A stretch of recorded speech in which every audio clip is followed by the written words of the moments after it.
نحمده ونصلي على رسوله الكريم أما بعد أعوذ بالله من الشيطان الرجيم بسم الله الرحمن الرحيم ربي اشرح لي صدري ويسر لي أمري واحلل عقدة من لساني يفقهوا قولي اللهم أعني على ذكرك وشكرك وحسن عبادتك ربي يسر ولا تعسر وتمم بالخير وبك نستعين يا فتاح يا فتاح يا فتاح رب زدني علما حسبنا الله ونعم الوكيل حسبنا الله ونعم الوكيل حسبنا الله ونعم الوكيل نصر من الله وفتح قریب۔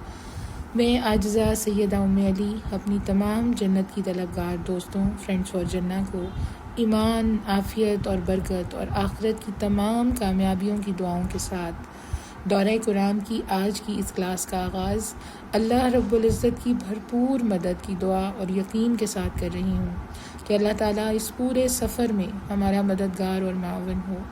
اللہ ہم سب کی بہترین حفاظت فرمائے ہر شر سے، ہر حاسد سے اور ہر شیطان سے۔ اللہ رب العزت ہم سب کو، ہمارے گھروں کو، ہماری اولاد کو، والدین، شوہر، بہن بھائیوں کو اپنے مقربین میں شمار فرما دے۔ یا اللہ رب العزت ہم سب کو اپنے مخلصین میں شمار فرما دے اور محسنین میں شمار فرما دے، آمین یا رب العالمین، اور ہماری جنت کے راستے بے حد آسان اور خوبصورت بنا دے، آمین آمین یا رب العالمین۔ الحمدللہ رب العالمین، ہم نے کل انٹروڈکشن آف دا ورڈ قرآن مکمل کر لیا تھا۔ اس کے بعد ہم نے جو ہے وہ سبجیکٹ آف دا قرآن اس کو ہم نے دیکھ لیا، ہیومینٹی ہے۔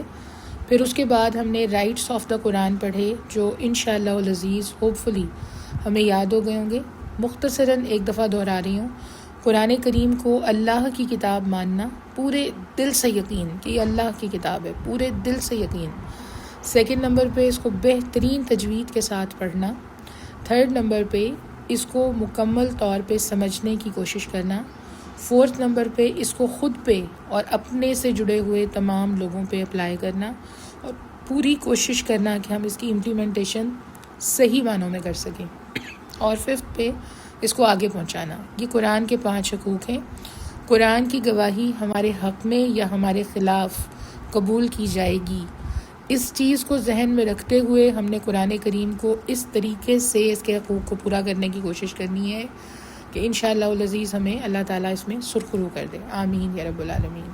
اس کے بعد ہم نے دیکھا کہ اسٹیٹس آف دا قرآن کیا ہے۔ تو اسٹیٹس آف دا قرآن جو ہے یہ کمپلیٹ کوڈ آف لائف ہے۔ اس کے اندر ہمارے ہر مسئلے کا حل بھی ہے، اس کے اندر ہماری ساری خوشیوں کا معیار بھی ہے کہ ہم نے خوش ہونا ہے کس جگہ پہ تو کیسے خوش ہونا ہے کہ اللہ تعالیٰ کو وہ خوشی پسند آ جائے۔ اگر غم ہے تو غم میں ہماری کیفیت کیا ہونی چاہیے کہ ہم اللہ کو پسند آ جائیں۔ اگر ہمارے کوئی معاملات ہمیں درپیش ہیں اپنی فیملی کے ساتھ، اپنے فرینڈس کے ساتھ، اپنی اولاد کے ساتھ، اپنے والدین کے ساتھ، تو ان سب میں ہم نے کس طریقے سے عمل کرنا ہے، یہ سب کچھ اس میں مینشن ہے۔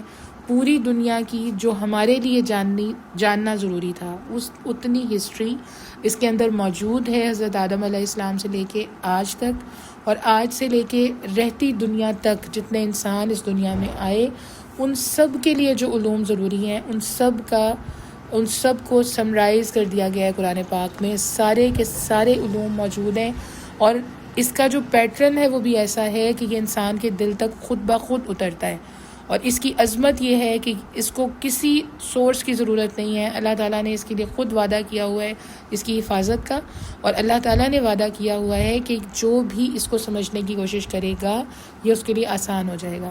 تو یہ سب باتیں ہم پڑھ چکے ہیں۔ اب انشاءاللہ تعالیٰ ہم نے آگے یہ دیکھنا ہے، سب سے امپورٹنٹ فیکٹر یہ ہے کہ قرآن پاک کی فلسفیز ہیں۔ قرآن پاک کی 8 فلسفیز ہیں، تو مجھے اس میں سے ایک ایک کر کے آپ کو وہ بھی بتانی ہے، تاکہ اگر کوئی 10 منٹ میں چاہے نا قرآن کو بیان کر دیں، قرآن کو بیان کر دیں پورا۔ دیکھیں میرا کل بھی میں یہ بات کر رہی تھی، میں آج بھی یہ کر رہی ہوں کہ ہمیں قرآن کریم ایسے پڑھنا ہے کہ اپنی مسلم کمیونٹی میں تو ہم بات کر ہی سکیں، ہم پھیلا سکیں، ہم عمل کر سکیں، ہم آگے پہنچا سکیں، لیکن جو نان مسلمز ہیں ان سے بات کرنے کے لیے بھی ہمیں ہر طرح تیاری کرنی ہے۔ اب اگر آپ سے کوئی کہے کہ آپ تو مسلم ہیں، آپ مجھے بتائیں، میں آپ کو 2 3 4 5 منٹس دے رہی ہوں، ایکسپلین کر دیں قرآن کیا ہے. تو آپ کو اگر قرآن کی فلاسفیز پتہ ہوں گی، قرآن پاک کی فلاسفیز اگر پتہ ہوں گی، 8 فلاسفیز ہیں، رائٹ. اس کے اندر ایک چیز اتنی مختصر ہمیں سمجھ میں آتی ہے اور کمپلیٹ قرآن سمجھ میں آ جاتا ہے، کمپلیٹ قرآن سمجھ میں آ جاتا ہے. اگر آپ ایک 40 منٹس کے لیکچر کے اندر کہیں نا کہ ہمیں یہ پورا کا پورا سمجھنا ہے، ہم سمجھا سکتے ہیں. تو نمبر 1، قرآن پاک کی فلاسفی آف عبادہ کیا ہے؟ قرآن پاک کی فلاسفی آف عبادہ جو ہے، ورڈ با دا سے نکلا ہے. عین کے اوپر بھی زبر، با کے اوپر بھی زبر، دال کے اوپر بھی زبر، دا. عبادہ جو ہے یہ روٹ ورڈ ہے عبادت کا. جو جتنی بھی عبادتیں ہیں ان کا روٹ ورڈ کیا ہے؟ آبادہ، رائٹ. اب جو آبادہ ہے اس کا مطلب کیا ہے؟ غلامی. آبادہ غلام کو کہتے ہیں. عبد جو ہے آبادہ غلام کو کہتے ہیں، اور غلام جو ہے وہ روٹ ورڈ ہے عبادت کا. ٹھیک ہے. تو ہماری جو فلاسفی آف عبادہ ہے، ہماری جو عبادت کی کوئی کچھ کہنا چاہ رہے؟ اچھا، ہماری جو عبادت کی فلاسفی ہے نا، اس کے اندر ہم نے یہ دیکھنا ہے کہ جی پلیز جو یہ پہلی فلاسفی ہے آپ اس کو ایک دفعہ ریپیٹ کر دیں گی؟ جی میں کر دیتی ہوں. دیکھیں اس کا نام اگر ہم مینشن کرنا ہے آپ نے نام بھی، کیونکہ آپ 8 منٹس میں، آپ 10 منٹس میں پورے قرآن کا انٹروڈکشن کسی کو دے سکتے ہیں. نمبر کیا ہے؟ نمبر 1، فلاسفی آف عبادہ، عبادت کا فلسفہ. اب جو عبادت کا فلسفہ ہے، یہ اس کا روٹ ورڈ کیا ہے؟ آبادہ. عین پہ بھی زبر، با پہ بھی زبر، دال پہ بھی زبر، آبادہ روٹ ورڈ ہے عبادت کا. ٹھیک ہے. اب عبادت کا فلسفہ دیکھنا ہے نا ہم نے، کہ عبادت کے لیے قرآن کیا فلسفہ دیتا ہے. تو 2 منٹ میں ایکسپلین کیا جا سکتا ہے کہ قرآن کی ریکوائرمنٹ یہ ہے، قرآن ہم سے یہ چاہتا ہے، چونکہ آبادہ کا مطلب غلام ہے، اور غلام 24 گھنٹے کا ہوتا ہے، 24/7. عرب میں جو غلام ہوتے تھے وہ 24/7 انسان کی ملکیت ہوتے تھے، کہ اس کو آپ صبح میں جو مرضی کام بتا دیں، جو کچھ بھی اس سے آپ شام میں کروا لیں. اگر آپ کو رات میں کام کروانا ہے آپ رات میں کروا لیں. اس وقت غلامی کا کانسیپٹ یہ تھا. وہ ایک بالکل اس کو اس طرح سے ٹریٹ کیا جاتا تھا اینیمل لیول کے اوپر. ٹھیک ہے. تو وہ 24/7 ہی غلام ہوتا تھا. نہ اس کی نیند اپنی ہوتی تھی، نہ اس کی خوشیاں اپنی ہوتی تھیں، نہ اس کی کوئی اور چیز اپنی ہوتی تھی. اب قرآن نے ورڈ عبادت یوز کیا ہے، اور عبادت کے لیے آبادہ روٹ ورڈ ہے. آبادہ کا مطلب ہے ہم 24/7 اللہ کی غلامی میں، 24/7 ہم اللہ کی غلامی میں. تو عبادت، نماز بھی عبادت ہے، کلمہ طیبہ پڑھنا عبادت ہے، آپ نے روزے رکھے عبادت ہے، آپ نے زکوٰۃ ادا کی عبادت ہے، حج کر لیا عبادت ہے. لیکن یہ 5 چیزیں بیسک پلرز ہیں عبادت کے. یہ پورا عبادت نہیں ہے. پوری کی پوری عبادت کیا ہے کہ ہم 24/7 عبادت میں ہیں. 24/7 عبادت میں ہونے کا مطلب ہے ہم رات کو سوئے، ہم نے نیت کی، اللہ رب العزت ہمیں انرجی چاہیے صبح کو اپنے سارے کاموں کے لیے، آپ کے دین کا کام پوری انرجی کے ساتھ ہم کرنا چاہتے ہیں. یا اللہ فریشنس بھی دیجیے گا، اللہ پاک عزت بھی دیجیے گا، اللہ پاک انرجی بھی دیجیے گا. اور ہم سو گئے اور نام کلمہ طیبہ پڑھ کے سوئے، اور یہ نیت کر کے سوئے، اور کلمہ پڑھتے پڑھتے پڑھتے ہمیں نیند آ گئی. ہم پورا کا پورا ٹائم وہ عبادت میں. جیسے ہی اٹھے ہم نے نیت کی، اللہ رب العزت سب سے پہلے جو اٹھنے کے بعد، یہ میں ساتھ ایڈیشنل چیزیں بھی کچھ بتا رہی ہوتی ہوں، کہ اٹھنے کے بعد بیڈ سے جب ہم نے کھڑے ہونا ہے نا، تو اگر آپ سیدھے کھڑے ہو جاتے ہیں بیڈ سے، تو آپ کے دماغ کو اگر بلڈ ایک دم نہیں پہنچتا تو اس وقت آپ گر سکتے ہیں. خدا نہ خواستہ جو اولڈ ایج ہمارے سٹیزنز ہیں، فالج یا اس طرح کی چیزیں ہو سکتی ہیں. تو اس وقت کا کیا ہوگا؟ میں آپ سیدھے بیٹھے، آپ نے کلمہ پڑھ لیا، اس کے بعد میں 3 دفعہ قل هو اللہ سورہ اخلاص پڑھ لی ہے. ایک تو پورے قرآن کا ثواب مل گیا، کھڑے ہونے سے پہلے پورے قرآن کا ثواب مل گیا.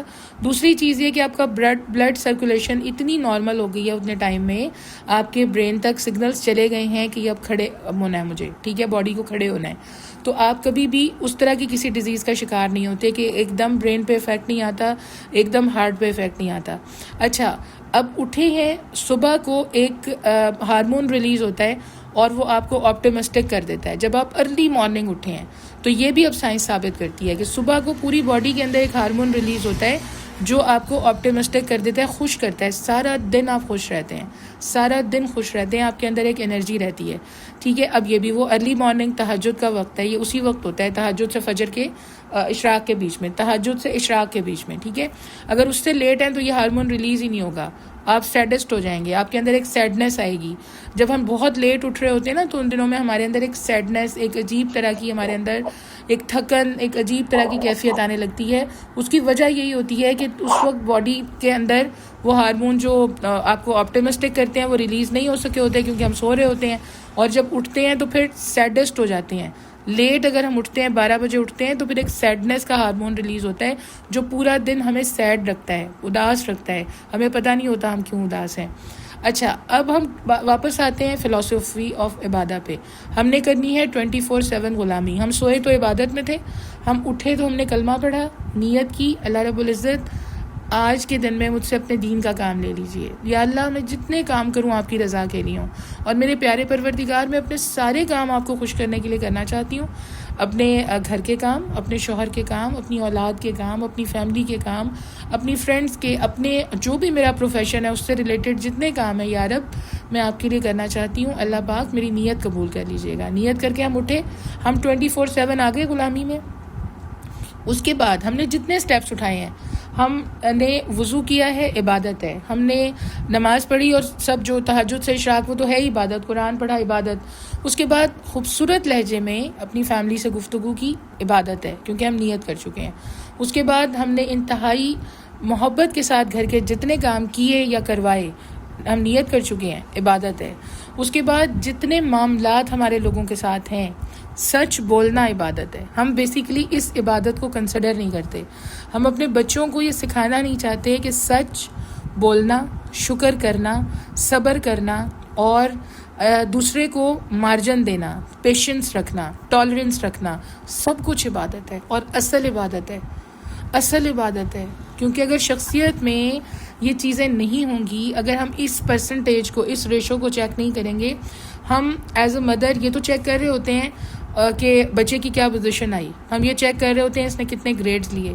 میں بہت کم ماؤں کو یہ ڈسکشن کرتے ہوئے دیکھتی ہوں کہ میرے بچے کو اتنا پیشنس سمجھ میں آ گیا ہے, میرے بچے کو اتنا ٹالریٹ کرنا آ گیا ہے, میرے بچے کو اتنی شیئرنگ آ گئی ہے, میرے بچے کو شکر کرنا آ گیا ہے, میرے بچے کو حالات کو ایک دم کیسے لینا ہے اور سٹریس مینجمنٹ کیسے کرنی ہے یہ سمجھ میں آ گیا ہے. اصل میں یہ عبادت ہے, اصل میں یہ عبادت ہے. نماز, روزہ, حج, زکوٰۃ بے شک عبادت ہے, وہ ایک مسلم کی لائف کا ڈسپلن ہے. کیونکہ اسلام ایسے ہی نہیں چھوڑ دیتا, ایک مسلمان ایسا ہی نہیں ہوتا کہ کہیں بھی بیٹھ گیا, کبھی بھی لیٹ گیا, کبھی بھی سو گیا, وقت کی قدر ہی نہیں ہے. مسلمان ایسے نہیں ہوتے, اس لیے ڈسپلنڈ ہوتے ہیں مسلمس. تو ان کی لائف کا ڈسپلن ہے کہ ونس ان اے ایئر ان کو 30 days روزے رکھنے ہیں, ان کو ونس ان اے ایئر ان کو حج کرنا ہے, ٹھیک ہے, اگر میسر ہے, ان کو ونس ان اے ایئر ان کو زکوٰۃ دینی ہے, ٹھیک ہے, ان کو روز 5 times اللہ کے آگے سبمٹ کرنا ہے. یہ مسلم کی لائف کا ڈسپلن ہے. اور اپنی سول کو الائیو رکھنے کے لیے, زندہ رکھنے کے لیے ان کو کلمہ طیبہ اور قرآن کریم اور ذکر اپنے اندر پہنچاتے رہنا ہے, کیونکہ وہ ملٹی وائٹامنز ہیں ہماری روح کے لیے.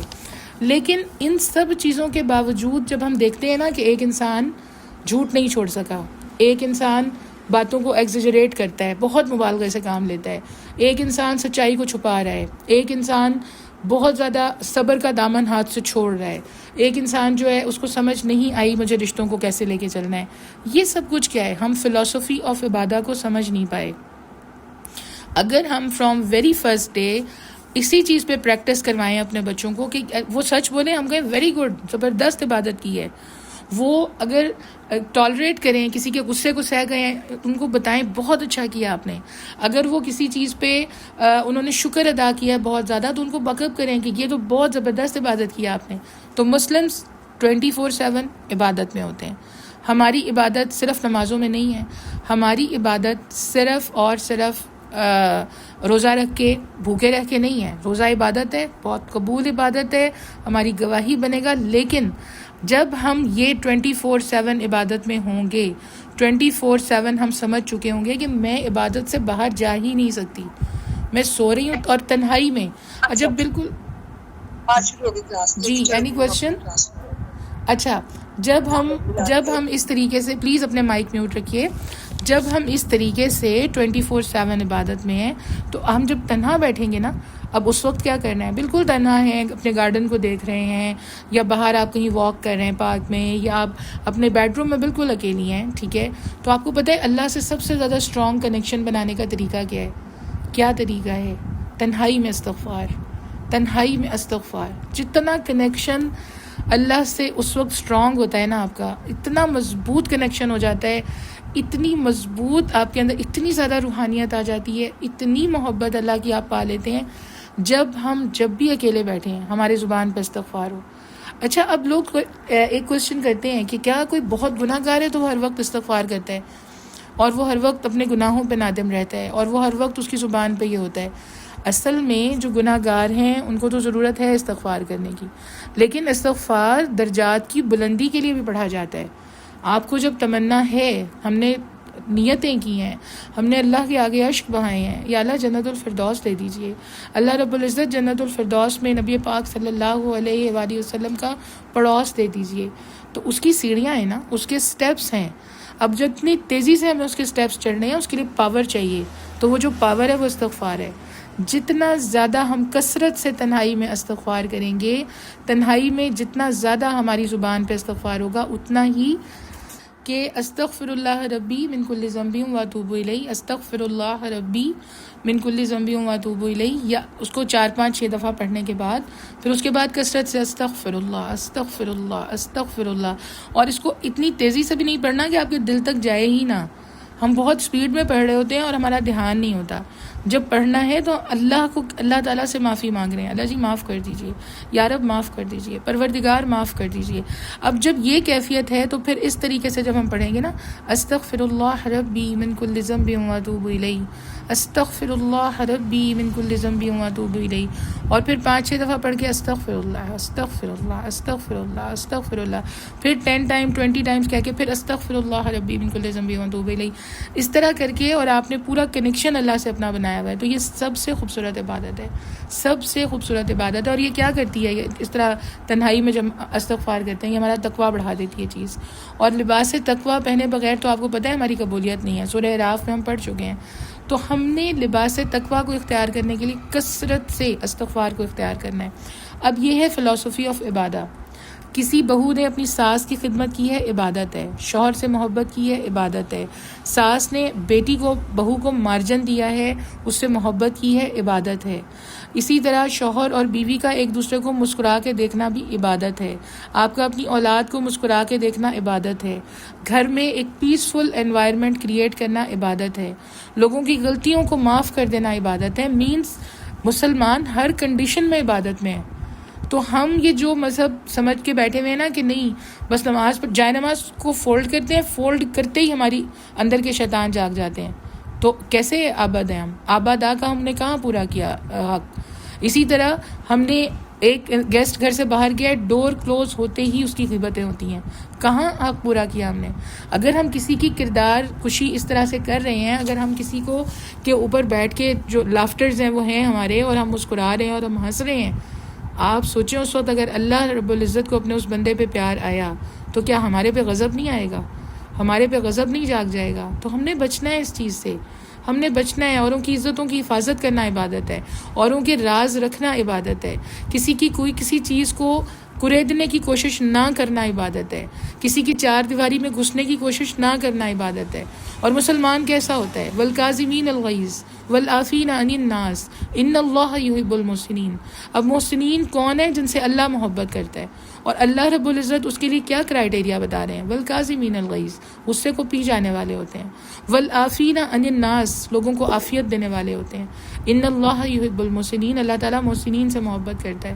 تو ایٹ لیسٹ یہ جو دو بڑی بڑی عبادتیں ہیں، غصے کو پی جانا اور لوگوں کو عافیت دینا. جو کوئی سامنے ہے نا، آپ کی سرونٹ کے ساتھ آپ کا بیہیویئر عبادت ہے. آپ کی محلے والی ایک خاتون کے آپ کسی چھوٹی سی چیز میں کام آ گئی عبادت ہے. آپ نے کسی کو ہلکا سا چھوٹی سی سپورٹ دے دی عبادت ہے. یہی قبول عبادتیں ہیں, یہی قبول عبادتیں ہیں. تو اگر کوئی 2 لائنز میں بھی پوچھے نا کہ مجھے یہ بتاؤ کہ آپ کے قرآن کے اندر عبادت کس کو کہا گیا ہے, تو ہم اس کو بتا سکتے ہیں کہ فلسفی آف عبادہ یہ ہے. آبادہ کا روٹ ورڈ ہے عبادت کا, اور ہماری عبادت 24/7 ہے. ہم اگر اس وقت آپ سے یعنی ایک غیر مسلم سے بھی بات کر رہے ہیں اور اچھے طریقے سے کر رہے ہیں, ہم عبادت میں ہیں. اللہ تعالیٰ کے نزدیک ہم بہت قبول ہیں. اور یاد رکھیے گا, جہاں 2 لوگ اکٹھے ہیں اور اللہ کی بات ہو رہی ہے, وہ محفل اللہ کی محفل ہے, اور اللہ پاک فرشتوں میں ذکر کرتے ہیں. تو اگر ہمیں کوشش کرنی ہے نا کہ جنت میں ہمارے دل میں کوئی حسرت نہ ہو, ہم کسی قسم کی حسرت کا شکار نہ ہو. جنت میں ایک ہی حسرت ہوگی نا کہ کاش میں اس سے اونچی جنت میں ہوتی. تو اگر ہم اس حسرت کا شکار نہیں ہونا چاہتے, ہمیں اپنی ہر محفل کو بڑی حکمت کے ساتھ اللہ کی محفل بنانا ہے.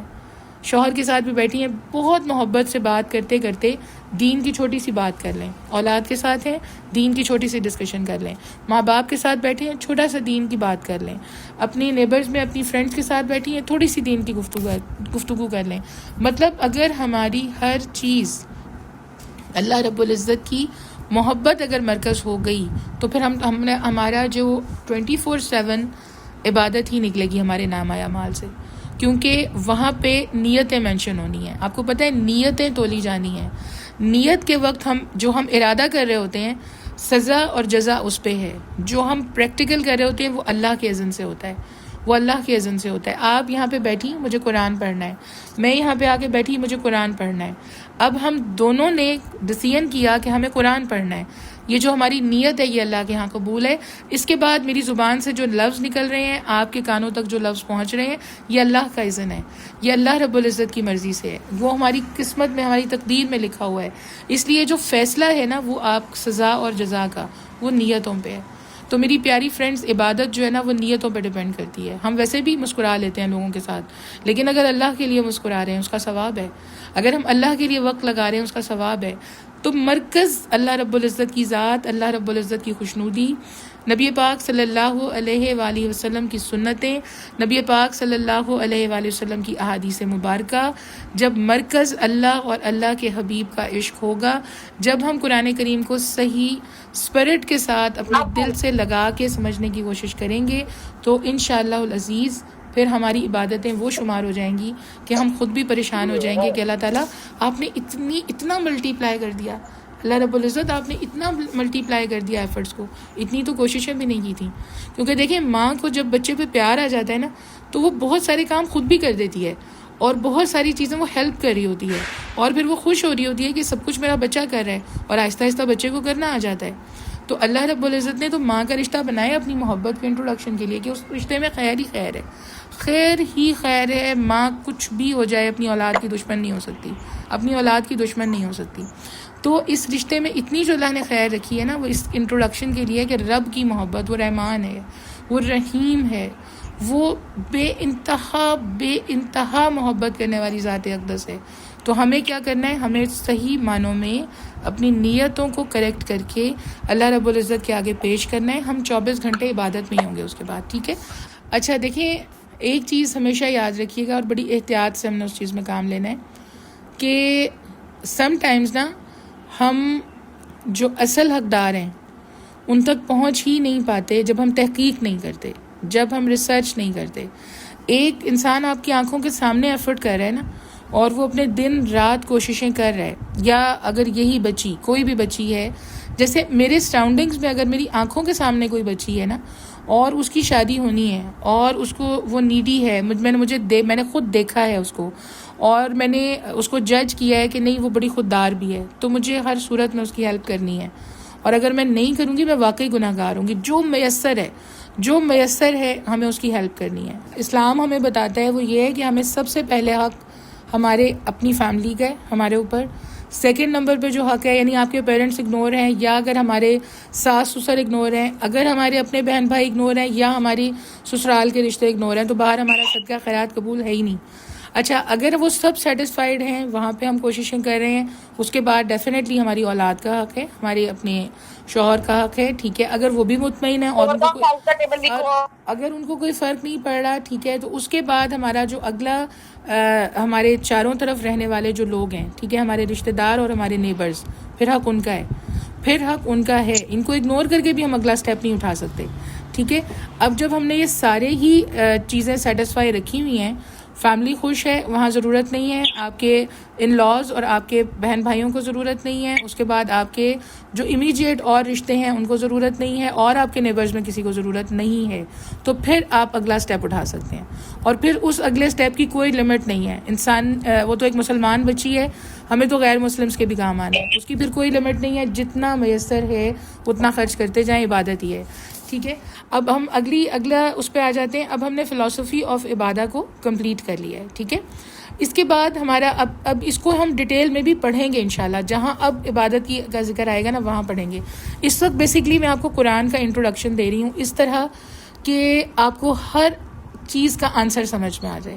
اب جو اگلی چیز ہے وہ کیا ہے، ٹھیک ہے. اگلی چیز جو کیا ہے وہ انسانیت کا فلسفہ ہے.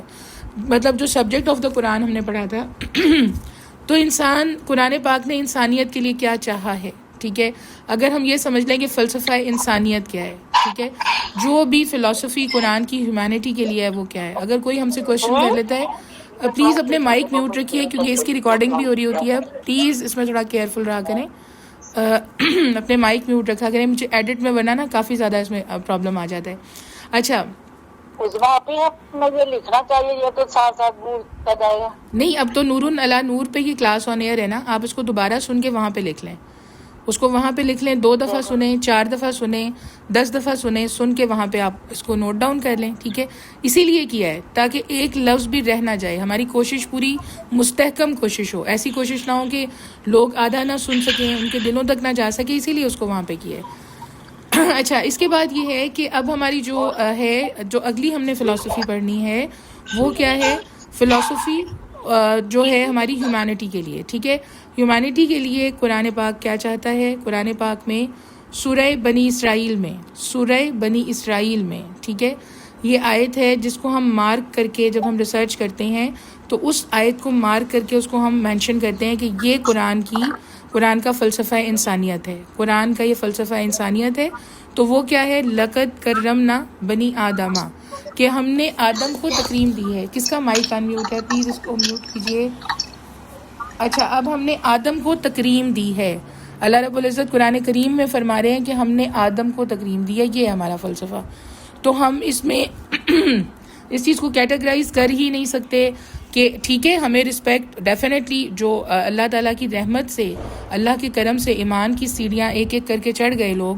پہلے وہ مسلمز ہیں، اس کے بعد آگے وہ اور زیادہ محنت کرنے والے ہیں، یعنی 24/7 غلامی میں رہ رہے ہیں اور مومن بن گئے ہیں. پھر وہ اور زیادہ محنت کر رہے ہیں اپنے غصے پہ، اپنی شخصیت پہ، اور وہ اللہ تعالیٰ کے لیے کے محسنین بن گئے ہیں.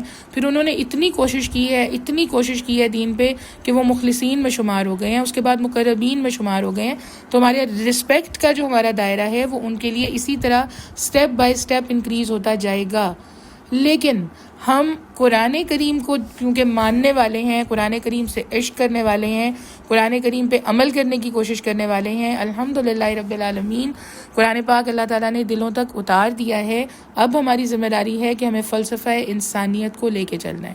تو سیکنڈ فلسفی کوئی بھی کوشچن کر لے، ہم انسان کی عزت کرتے ہیں. ہمارے لیے اگر ایک انسان بھی پوری دنیا میں تکلیف میں ہے تو اس کی تکلیف ہمیں ہونی چاہیے، بشرطے کہ وہ مسلمانوں کا دشمن نہ ہو، بشرطے کہ وہ مسلمانوں کے اوپر اپنے ہتھیار استعمال نہ کر رہا ہو، بشرطے کہ اس نے مسلمان بچیوں کے قتل نہ کیے ہوں، بشرطے کہ اس نے ہماری مسلم جو کنٹریز ہیں ان کے اوپر اس نے اٹیکس نہ کیے ہوں. تو وہ تو دشمن ہے، وہ دشمن ہے. لیکن دشمن کے لیے بھی اسلام کا کرائٹیریا کیا ہے؟ دشمن کے لیے بھی یہ کرائٹیریا ہے، وہ جیسے سرنڈر کر دے، جیسے ہی سرنڈر کر دے ہمارے دل میں فوراً رحم آ جانا چاہیے. فوراً ہمیں اس کے تمام طرح کے جو رائٹس ہیں وہ دینے ہیں. ہم کسی کو اپنی کسٹڈی میں رکھ کے بھوکا نہیں رکھ سکتے، ہم کسی کو اس کے زد و کوب نہیں کر سکتے، ہم کسی کو ایسے جملے نہیں بول سکتے کہ وہ اتنا ہرٹ ہو جائے کہ اس کو لگے میں انسان ہی نہیں ہوں. ہم کسی کی جو میڈیسن ہے وہ نہیں روک سکتے. مسلمان ایسا ہوتا ہے. کہ وہ انسانیت کو اتنا پریفر کرتا ہے, اتنی محبت کرتا ہے انسانوں سے, تبھی ہم جو ہے وہ قرآن کا پیغام پہنچا سکتے ہیں, تبھی ہم نبی پاک صلی اللہ علیہ وآلہ وسلم کی حیات مبارکہ ان لوگوں تک پہنچا سکتے ہیں جو نان مسلمس ہیں, جب ہمارا کریکٹر ایسا ہوگا.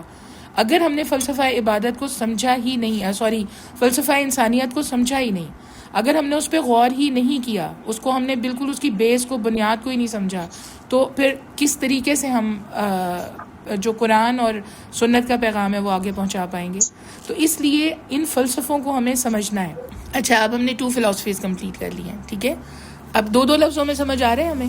اب ہم نے اسی چیز کو اتنا ریوائز کرنا ہے کہ کسی بھی جگہ پہ قرآن پہ ڈسکشن ہو رہی ہو, آپ کو 10 جملوں میں پتہ ہو کہ میرا قرآن کیا ہے. اللہ رب العزت نے جو اتنی بہترین عطا ہے, اللہ رب العزت کی اتنی عظیم کتاب ہے, اس کو فلسفے کو میں کیسے بیان کر سکتی ہوں, ہمیں پتہ ہونا چاہیے. تو فلاسفی آف عبادہ ہمارا ہو گیا. فلاسفی جو ہے ہیومینٹی کے لیے, وہ ہم نے دیکھ لی. اس کے بعد تھرڈ کیا ہے آپ کا؟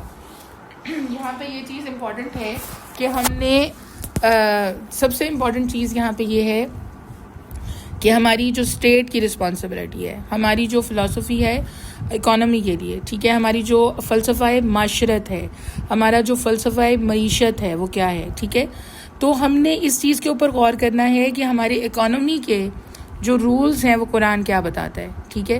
اب قرآن کریم کے اگر اس فلسفے پہ ہم غور کرتے ہیں تو ہمارا نمبر 1 سٹیپ یہ ہے کہ اسٹیٹ رسپانسبل ہے.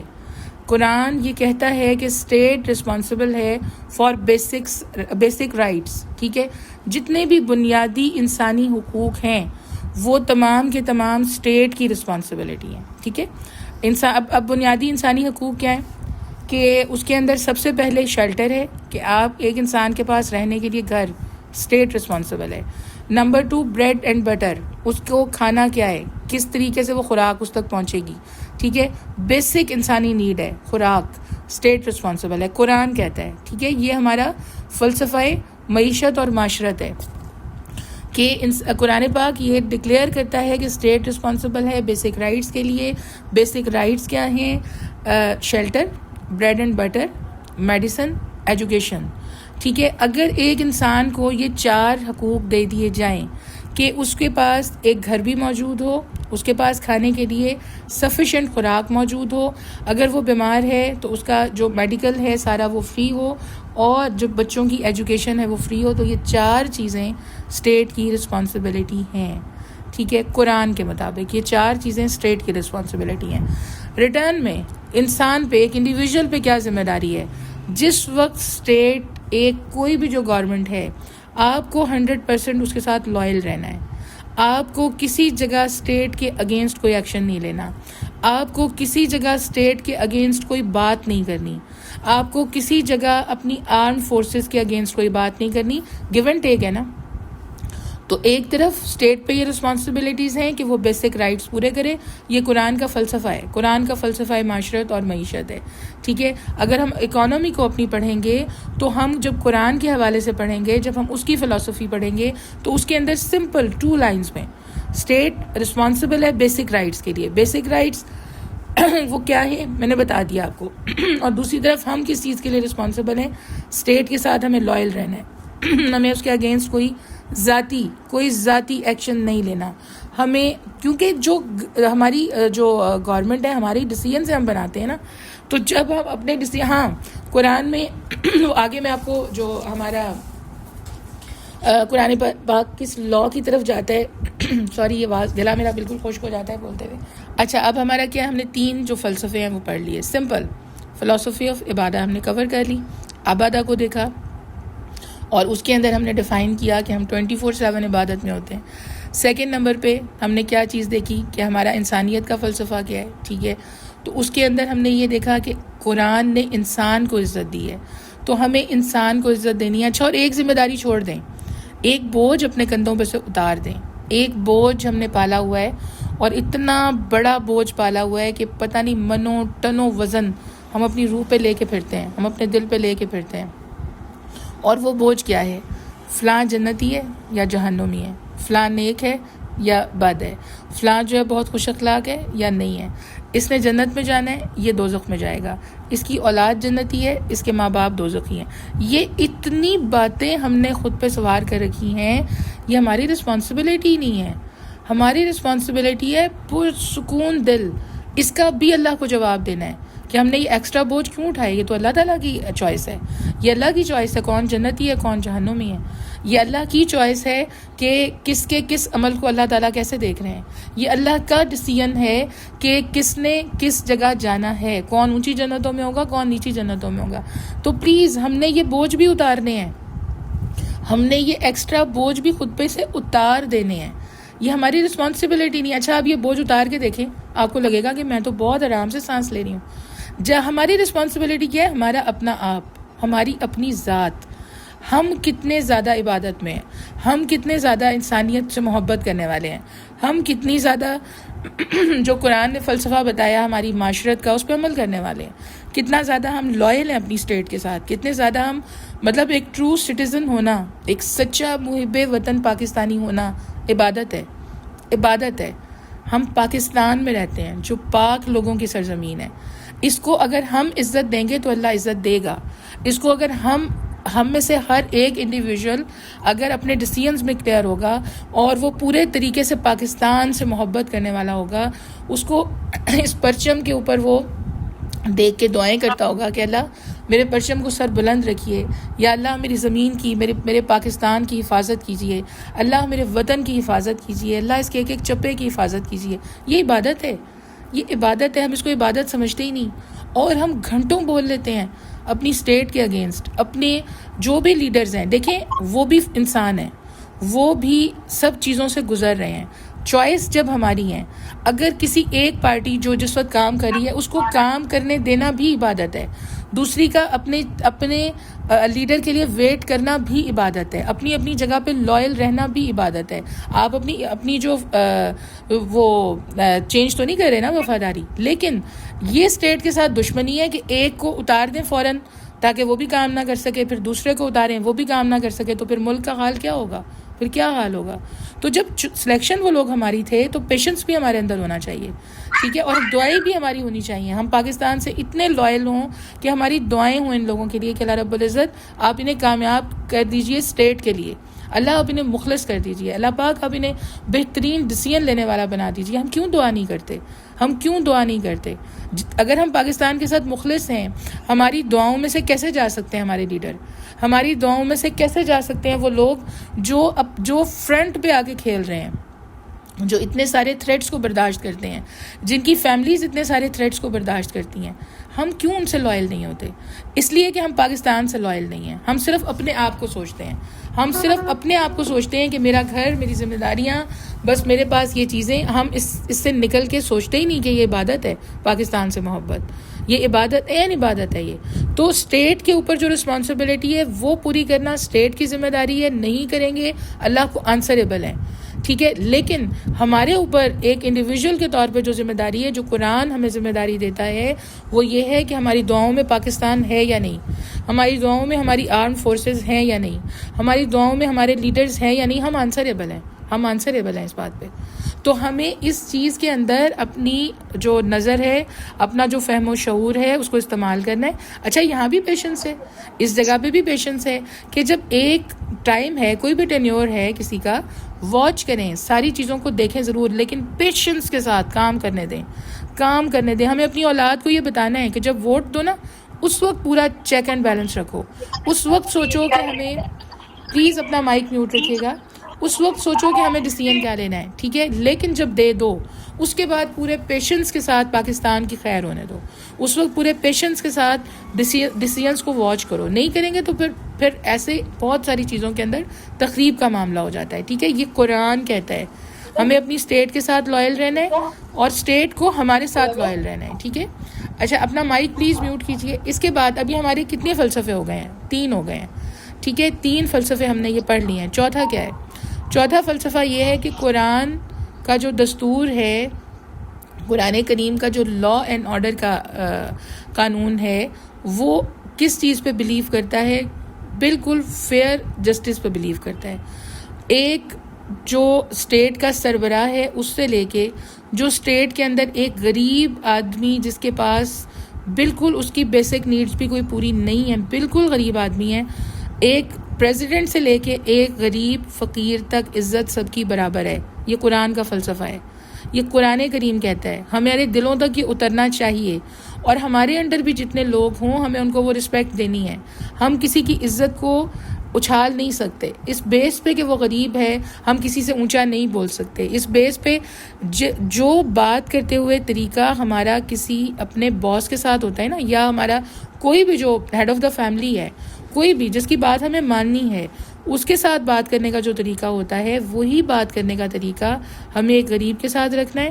قرآن کریم کا جو فلسفی آف لا ہے وہ یہ ہے کہ رسپیکٹ ایک اسٹیٹ کے پریزیڈنٹ کی اور ایک بالکل غریب آدمی کی برابر ہونی چاہیے. ان کے لیے لا اینڈ آرڈر برابر امپلیمنٹ ہونا چاہیے.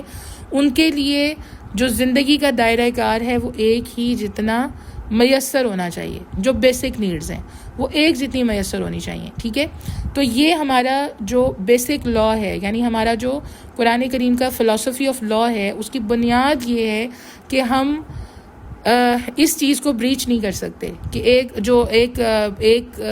35-40% جو لوگ ہیں وہ پاورٹی لائن سے نیچے ہیں، ان کی بیسک نیڈز پوری نہیں ہیں، زندگی کا جو وہ بہت مشکل ہے ان کے لیے زندگی گزارنا، اور کوئی بہت پریویلیجڈ ہے. اس کو قرآن نہیں مانتا. ٹھیک ہے، ہاں قسمت ہر ایک کی اپنی ہے، محنت ہر ایک کی اپنی ہے، پیچھے اگر نسلوں کی محنت ہے وہ ایک الگ بات ہے. اس کو قرآن کریم بالکل ابھی ہم نے پورا پڑھا اس چیز کو کہ وراثت کا لا کیا ہے، ہم نے پورا پڑھا کہ اولاد کے لیے کس طریقے سے کیا ہم چھوڑ کے جا سکتے ہیں. لیکن جو بیسک فلسفی آف لا ہے نا وہ یہ ہے کہ رسپیکٹ برابر ہے، رائٹس برابر ہیں. ٹھیک ہے، اگر 2 لائنز میں ایکسپلین کرنا چاہوں. اس کے بعد ہمارا ہے فلسفی آف آخرت. ٹھیک ہے، کہ ہم نے ڈے آف ججمنٹ جو ہے اس کا جو فلسفہ ہے قرآن، اس پہ بہت زیادہ قرآن کریم میں زور دیا گیا ہے. ٹھیک ہے، اب یہ آپ کے کتنے فلسفے ہم نے پڑھ لیے ہیں. نمبر 1 ہم نے پڑھا عبادت کا فلسفہ کیا ہے. نمبر 2 ہم نے پڑھا انسانیت کا فلسفہ کیا ہے.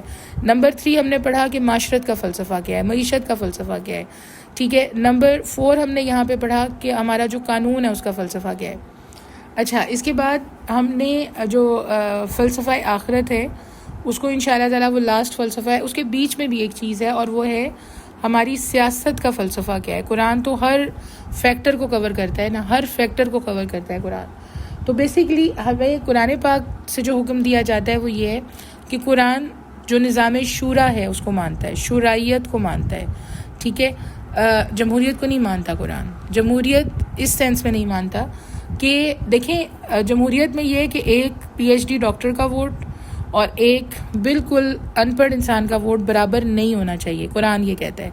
معاشرے کے ایک جو کنسلٹنٹ ہے، جو ڈاکٹر ہے جس نے اپنی زندگی لگا دی پڑھنے میں، ایک PhD اسکالر ہے جس نے اپنی زندگی لگا دی ایجوکیشن میں، ایک کوئی مطلب ہمارے جس نے لا پڑھ لیا، ٹھیک ہے، بیرسٹر ہے، اس نے پوری زندگی لگا دی اپنا جو ہے وہ لا کو پڑھنے میں. ٹھیک ہے، اسی طرح سے ایک بہت بڑا جو بزنس ہب چلا رہا ہے اس نے پوری زندگی لگا دی بزنس کو پڑھنے میں. اب یہ لوگ جو ان کا ویژن ہوگا، جتنی کلیئرٹی ان کو ہوگی، اور اسی طرح باقی جو ڈفرینٹ زندگی کے جو مکتبہ فکر ہیں ان سے تعلق رکھنے والے جو لوگ ہیں، تو اپنی اپنی جگہ پہ جو انسان جس چیز میں ایکسپرٹ ہے، جو انسان جس چیز کے اندر اتھارٹی ہے، جو انسان جس چیز کے اندر بہت زیادہ اپنی لائف میں وقت لگا کے اور ویژنری بندہ ہے، اس کا ایک ویژن ہے، وہ کلیئرٹی کے ساتھ چیزوں کو سوچتا ہے، اس کو اسٹیٹ کی بھی سمجھ ہے، اس کو پورے ورلڈ کے جو اس وقت ساری سچویشن ہے اس کی بھی سمجھ ہے، اور وہ اس چیز کے کمپیریزنز بھی کر سکتا ہے کہ مجھے کس طرح کے لوگوں کی سلیکشن کرنی ہے. تو قرآن کریم کا جو فلسفہ ہے وہ کیا ہے؟ شورائیت ہے. ٹھیک ہے، شورا میں یہ ہے کہ قرآن کریم اس چیز کی طرف انسانیت کو راغب کرتا ہے. جو ہمارا فلسفہ شروع سے امپلیمنٹ ہوا مدینہ کے اندر، مکہ کے اندر، اسلامک اسٹیٹس کے اندر، کہ جو بھی اس سوسائٹی کے سب سے زیادہ ایجوکیٹڈ، آنیسٹ اور ویژن رکھنے والے لوگ ہیں ان کو اکٹھا کر کے ان کے مشورے سے لیڈر کو سلیکٹ کیا جائے. تو ہمارے ہاں نظام شورا پارٹیز کے اندر تو چل رہا ہے، جب وہ اپنا لیڈر سلیکٹ کرتے ہیں تو ظاہر ہے وہ اپنا سب سے بہترین انسان جو ہے اس کو لیڈر سلیکٹ کرتے ہیں، ٹھیک ہے. لیکن قرآن اس چیز پہ توجہ دلاتا ہے کہ جو جمہوریت ہے، ٹھیک ہے، جس کے اندر جو افراد کو تولا نہیں جاتا، گنا جاتا ہے، ٹھیک ہے، اس چیز کو قرآن تھوڑا سا ریجیکٹ کرتا ہے، کیونکہ اس طرح سے یہ ہوتا ہے کہ آپ کی جو سلیکشن ہے سم ٹائمز وہ اتنی ڈیپ نہیں ہوتی جس کی ریکوائرمنٹ ہوتی ہے، بس اس میں یہ فیکٹر ہے. اور ہمارے ہاں چونکہ پارٹیز میں وہ نظام ہے تو اس لیے ہم اس کو یہ نہیں سمجھتے کہ پاکستان میں امپلیمنٹ نہیں ہوا، اس لیے کہ ہر پارٹی اپنی شورا، ہر پارٹی کا ایک شورا ہے، ہر پارٹی کا ایک پورا جو ہے وہ گروپ ہے جو مشورے سے اپنا لیڈر سلیکٹ کرتا ہے، تو وہ سلیکشن وہاں ہو گئی ہوتی ہے اور اس کے بعد ان کی بیس پہ جو ہے آگے وہ سلیکشن ہو جاتی ہے گورنمنٹ کی، تو وہ اس حد تک پاکستان میں امپلیمنٹ ہوا ہے. اچھا، اس کے بعد ہے فلسفہ آخرت. اب فلسفہ آخرت کیا ہے کہ ہمیں یہ یقین رکھنا ہے، جو ہم الحمدللہ پڑھتے آ رہے ہیں، اپنے بچپن سے پڑھتے آ رہے ہیں ہم، کہ جو مرنے کے بعد ہم دوبارہ اٹھائے جائیں گے، ٹھیک ہے، اور مرنے کے بعد جب ہم دوبارہ اٹھائے جائیں گے تو ہمارا پورے کے پورے نامہ اعمال ہمارے سامنے پیش کر دیا جائے گا کہ ہم نے جس جگہ پہ جو بات کی ہوگی، جہاں کھڑے ہو کے ہم نے جو کہا ہوگا، جس چیز کو ہم نے سنا ہوگا، جس چیز میں ہماری جو انٹینشن ہوگی، جس جگہ ہماری جو نیت ہوگی، وہ نیتیں بھی کھول دی جائیں گی، وہ نیتیں بھی کھول دی جائیں گی.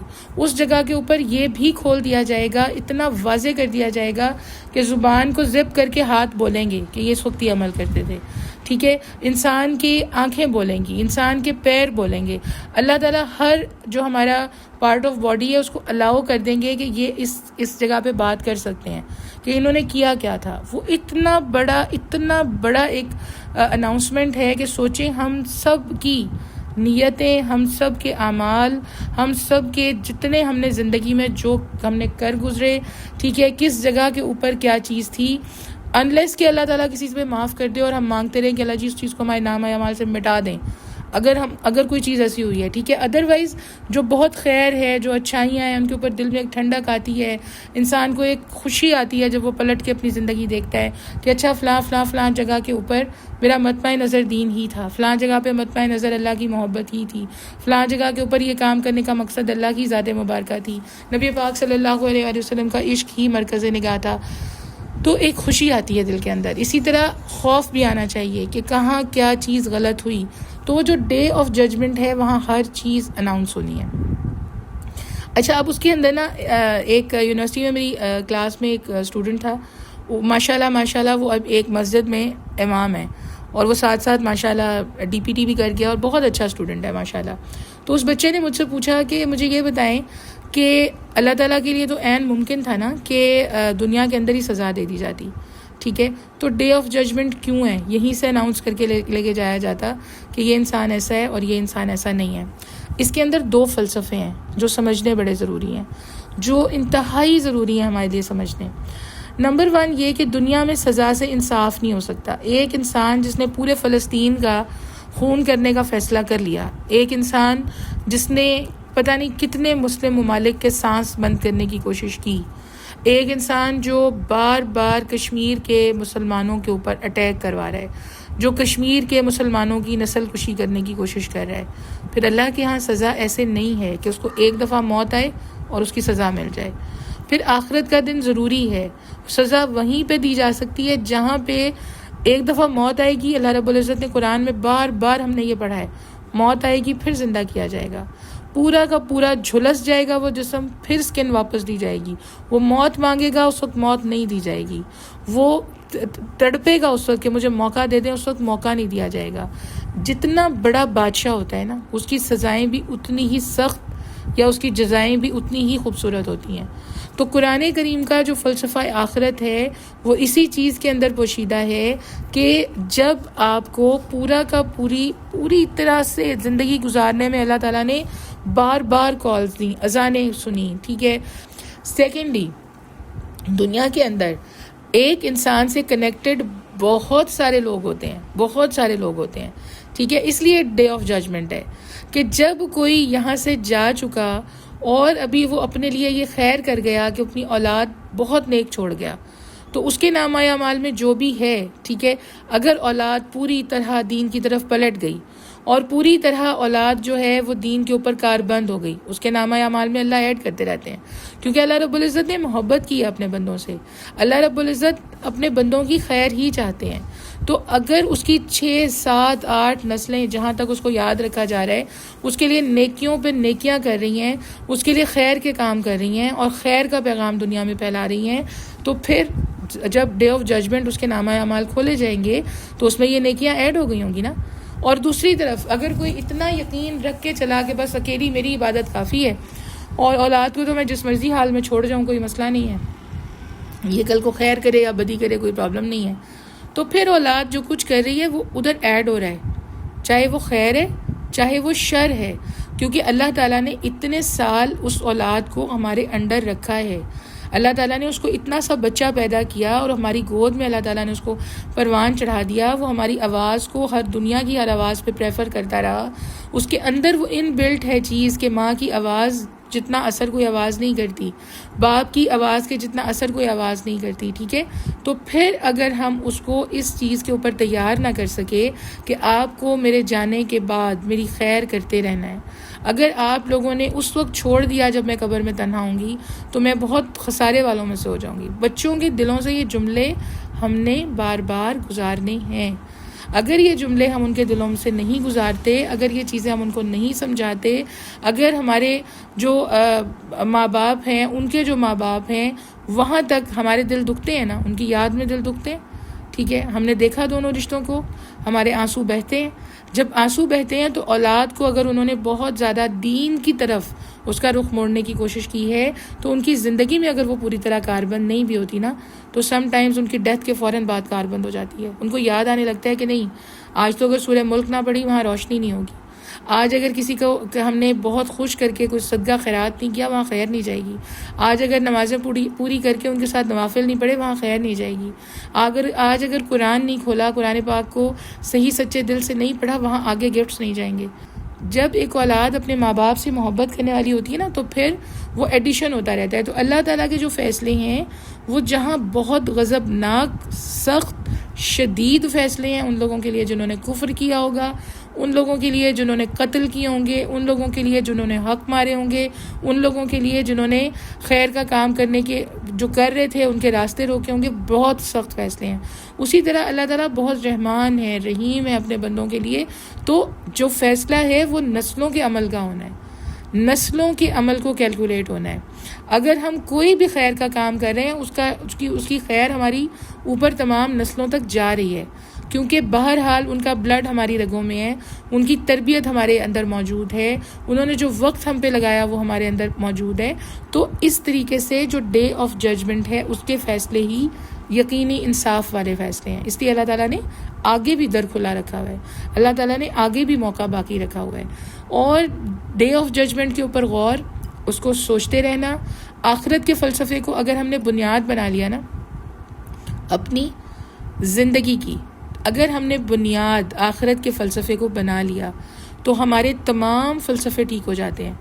دیکھیں جب بنیاد ٹھیک ہوگی نا تو پھر اس کے اوپر جو عمل ہے وہ خود ہی ٹھیک ہوگا۔ اگر ہمیں یقین ہے انشاءاللہ العزیز کہ ہمیں اس دنیا کے بعد اللہ رب العزت کے سامنے پیش کیا جانا ہے، جہاں اللہ رب العزت سے ایک بہت بہت بہت پیاری ملاقات ہماری منتظر ہے، اللہ رب العزت کی ذات اقدس وہاں پہ جو محسنین کے مقام ہوں گے، جو مخلصین کے مقام ہوں گے، وہاں پہ جو متقین کے مقام ہوں گے، وہاں جو صدیقین کے مقام ہوں گے، وہ بہت اعزاز والے مقامات ہیں، بہت خیر والے مقامات ہیں۔ اب اگر ہمارے دل میں ہم نے یہ تمنا جگا کے رکھی ہے کہ ہمیں پوری طریقے سے پوری کوشش کرنی ہے، پورا عمل کرنا ہے، پوری 24/7 ہم نے اس چیز کی تمنا رکھ کے چلنا ہے، تو اگر آخرت کا فلسفہ سیدھا ہے تو پھر ہمیں اللہ سے ملاقات کا یقین بھی رہے گا۔ اگر آخرت کا فلسفہ ہمارا صحیح مضبوط ہے تو پھر ہم نیک کاموں کی طرف راغب بھی ہوں گے۔ اگر آخرت کا فلسفہ مضبوط ہے تو پھر ہم جو فلسفہ معیشت اور معاشرت ہے اس میں کوئی بھی ناانصافی کرنے والے نہیں ہوں گے۔ اگر ہمارا آخرت کا فلسفہ مضبوط ہے تو ہم اپنے لا اینڈ آرڈر کو پوری طرح اوبے کر کے چلنے والے ہوں گے۔ اگر ہمارا آخرت کا فلسفہ مضبوط ہے تبھی ہم اپنی اسٹیٹ کے ساتھ، اپنی ہر طرح کی اپنی آرمی کے ساتھ تبھی ہم لائل ہوں گے، ٹھیک ہے؟ اگر ہمارا آخرت کا فلسفہ مضبوط ہے تبھی ہم اپنی اولاد کے ساتھ، اپنے خاندان کے ساتھ، اپنے شوہر کے ساتھ لائل ہوں گے۔ تو یہ جو پوری کی پوری بنیاد ہے نا پوری زندگی کی، اس ایگزامینیشن ہال کی جو پوری بنیاد ہے، اس ایگزام کی جو ہم دے رہے ہیں جو پوری بنیاد ہے، اس میں کامیابی کا جو پورا کرائیٹیریا ہے وہ آخرت ہے، وہ آخرت ہے۔ اگر فلسفہ آخرت بہترین ہے تو تمام طرح کی زندگی، تمام طرح کی خیر دنیا میں بھی اور آخرت میں بھی ہمیں انشاءاللہ عزیز اللہ کی رحمت سے مل جائے گی انشاءاللہ تعالی، وہ خیر اللہ رب العزت نصیب کر دیں گے۔ لیکن اگر یہ فلسفہ مضبوط نہ رہا ہم باقی تمام چیزوں میں بھی ناکام ہو سکتے ہیں۔ تو آخرت کا یقین اتنا رکھ کے چلنا ہے جیسے اس وقت سورج نکلا ہوا ہے، آخرت کا یقین ہم نے اتنا زیادہ اپنے دل میں بسا کے چلنا ہے جیسے اس وقت میں اور آپ بات کر رہے ہیں۔ آخرت کا یقین ہم نے اتنا زیادہ اپنے آپ کو دلا کے رکھنا ہے کہ ہمیں سوتے ہوئے، جاگتے ہوئے، چلتے ہوئے، کھاتے ہوئے ہر کام میں یاد ہو کہ مجھے اپنے رب سے ملاقات کرنی ہے، مجھے اپنے رب سے ملاقات کرنی ہے، مجھے اپنے رب کے سامنے پیش ہونا ہے، مجھے اس زندگی کے ایک ایک لمحے کا جواب دینا ہے، مجھے اپنے ایک ایک ایکشن، اپنی ایک ایک نیت کا جواب دینا ہے۔ انشاءاللہ تعالی اگر یہ فلسفے ہمارے دلوں میں بہت بہترین طریقے سے جذب ہو گئے انشاءاللہ تعالی، اور ہم نے ان کو اچھے طریقے سے انڈرسٹینڈ کر لیا، تو انشاءاللہ پھر قرآن کریم پڑھنے کا جو لطف آئے گا، اس پہ عمل کرنے کا جو لطف آئے گا، اس کو آگے پہنچانے کا جو لطف آئے گا وہ ویسے نہیں آ سکتا۔ ابھی دو چیزوں پہ ہم نے اور بات کرنی ہے، دو چیزوں پہ ہم نے ابھی اور بات کرنی ہے کہ قرآن کی فلسفی آف نالج کیا ہے، ٹھیک ہے، لیکن انشاءاللہ تعالی وہ کل کریں گے۔ اور دوسری چیز پہ ہم نے ایمانیات کو اب بہت تسلی سے ایک دفعہ دیکھنا ہے، ٹھیک ہے، کیونکہ یعنی فلسفی آف ایمان کیا ہے، یہ دو چیزیں اب ہماری باقی ہیں، باقی 6 چیزیں انٹر لنکڈ تھیں وہ میں نے اکٹھی کمپلیٹ کروائی ہیں، یہ 2 چیزیں اس سے زیادہ ڈیٹیل میں پڑھنی ضروری ہیں، اس لیے میں نے اس کو الگ رکھا ہے، تو 8 فلسفیز ہماری کمپلیٹ ہو جاتی ہیں اس طرح۔ اچھا، اس کے بعد ہم نے 2 فلسفیز جو اب اور کرنی ہیں، فلسفہ ایمان ہے، ٹھیک ہے، اور دوسرا ہمارا فلسفی آف نالج ہے، ٹھیک ہے۔ یہ دونوں چونکہ تھوڑا ڈیٹیل میں کرنے ہیں انشاءاللہ تعالیٰ، اس کو ہم کل کریں گے۔ اب کل ہم نے جہاں سے چھوڑا تھا آج اسی سے کنیکٹ کر لیتے ہیں دوبارہ، بیچ میں یہ کروانا ضروری تھا تاکہ آپ کو مزید قرآن پاک کی عظمت سمجھ میں آئے اور قرآن پاک سے محبت اور زیادہ دل میں اتر جائے اور وہ کیفیت بن جائے قرآن پڑھتے ہوئے جو ریکوائرڈ ہے۔ اگر وہ کیفیت نہیں ہوگی پھر پڑھنے کا فائدہ نہیں ہے نا، پھر تو ویسٹ ہو جائے گا۔ تو میں وہیں سے کنیکٹ کرتی ہوں، اور جو ورڈز ہیں وہ میں نے سوچا ہے کہ میں 4 ورڈز ڈیلی کرواؤں تاکہ 4 منتھس میں ہمارے وہ ورڈز بھی کمپلیٹ ہو جائیں، کیونکہ 120 ڈیز بنتے ہیں نا، تو 120 ڈیز کے اندر 500 ورڈز ہمیں کرنے ہیں، تو ہم 4 ورڈز کرتے ہیں تاکہ 500 ورڈز ہمارے کمپلیٹ ہو جائیں۔ تو پہلے اگلے جو لفظ ہیں وہ لکھ لیں جو ہم قرآن کی ڈکشنری سے اگلے لفظ لکھ رہے ہیں۔ کل ہم نے کیا تھا ہاذا، ٹھیک ہے، ہاذا یہ، کل ہم نے کیا کیا تھا، ہاذا یہ، اور یہ ورڈ کتنی جگہ پہ آیا تھا، 226 ٹائمز۔ یہ قرآن پاک میں کتنی جگہ پہ ورڈ آیا ہے، 226 ٹائم آیا ہے، ٹھیک ہے۔ اچھا، اس کے بعد جو اگلا ورڈ ہے وہ ہے ہاذیہی، جو اگلا ورڈ ہے وہ کیا ہے، ہاذیہی، ٹھیک ہے۔ اب یہ بھی یہ کے لیے استعمال ہوتا ہے لیکن قریب کی مؤنث کی چیز کے لیے استعمال ہوتا ہے۔ ہاذا جو ہے وہ قریب کے مذکر کے لیے استعمال ہوتا ہے، ٹھیک ہے، دور کے لیے ورڈ الگ ہے، وہ ہم آگے کریں گے۔ ابھی ہم نے یہ ذہن میں رکھنا ہے کہ ہاذا جہاں پہ بھی بولا جائے گا وہ نزدیک ترین جو بھی چیز رکھی ہوئی ہے اس کے لیے استعمال ہوگا، ٹھیک ہے، اور اسی طرح ہاذیہی نزدیک کی مؤنث چیز کے لیے استعمال ہوگا۔